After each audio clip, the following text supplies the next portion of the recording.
Hi, welcome to Handicapping Your MBA Odds. I'm John Byrne with poetsandquants.com. I'm Sandy Kreisberg, the founder of HBS Guru.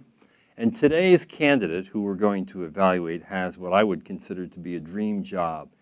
He's a product marketing manager at one of the three probably hottest companies in America today, Google, Facebook, or Twitter.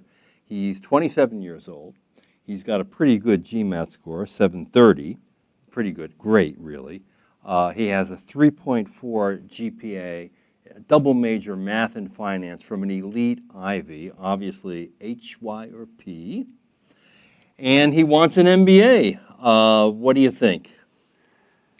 I think you should tell the people about his prior work before the consultant, before the product management. That's important. Yeah, his previous work was as a consultant, and then he did a startup, and it was sort of an interesting startup. It grew to 20 employees, I think he said, and it served the private equity industry. So it sounds like a little back office operations kind of unit to serve PE shops.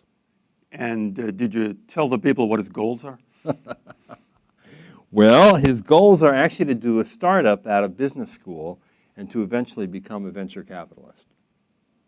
What do you think of that? I think what we have here are two great candidates. Whether or not you combine the two great candidates into one great candidate is a very, very interesting question.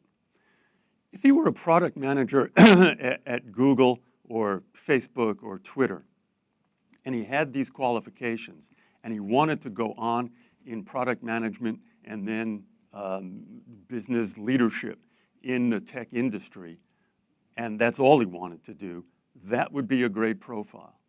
If he had a startup history and then wanted to go to business school, workshop garages or startup garages or whatever they call them, that's a good story. The fact that it's a hybrid story doesn't make it better. Business schools are like doctors. They don't like complex stories.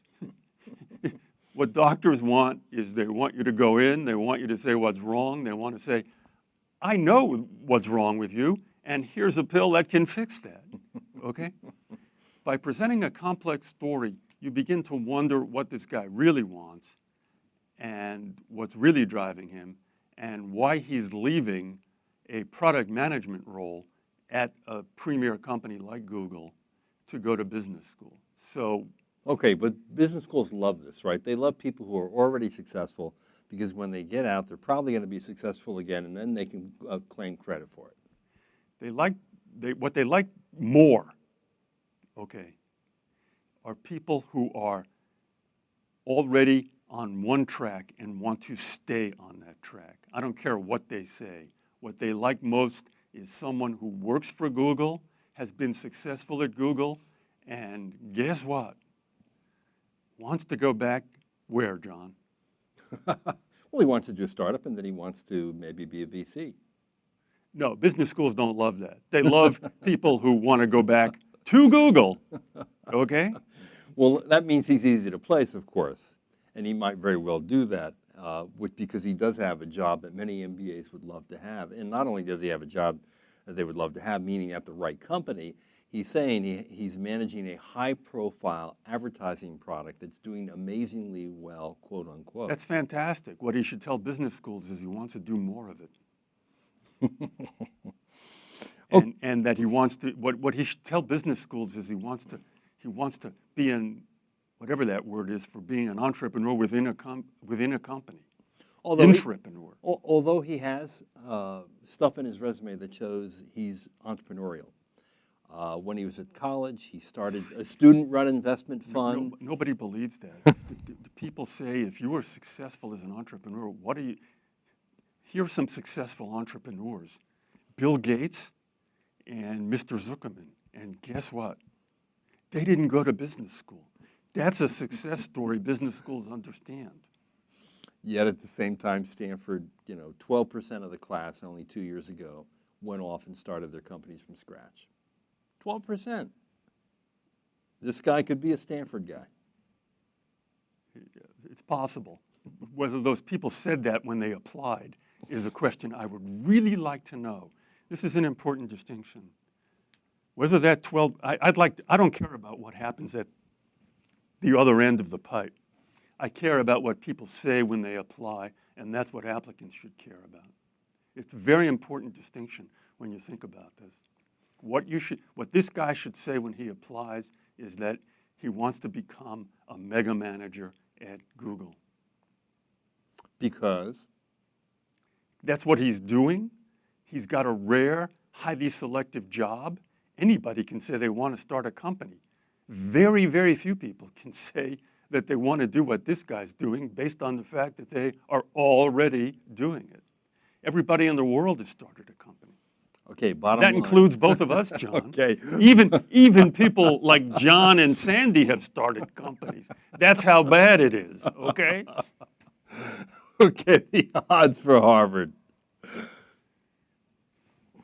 If he does what I tell him, his odds for Harvard are, there's an issue here that is also depressing. We got like a 3.4 GPA even in a STEM major. That's on the low side. And I hate to say it, but that might count a little. Even at Harvard, Yale, or Princeton? Or Stanford in particular, really cares about your GPA. Okay. So at Harvard, his odds are? 30 to 40%. All right, Stanford, where the GPA may be an issue. At Stanford, I just got a feeling from reading this guy that he won't be able to execute on their rather odd do-gooder things. On the other hand, I mean, what matters to you most? yeah. On the other hand, it's pretty hard to have a high-powered job at Google and not get real headway at Stanford. So I'd say his odds at Stanford are 30%. MIT. MIT loves this guy. Why? He's everything. MIT is someone that'll buy the hybrid model. And the 730 GMAT. And everything else. And the is fine. Ivy League STEM major. And MIT, in many ways, loves Google more than Stanford does because it's just farther away and more rare. And finally, Wharton, his last school. Wharton would go for a guy like this, as so often is the case. He's got to convince him why he wants to go there. It's not a natural outcome. So his odds are?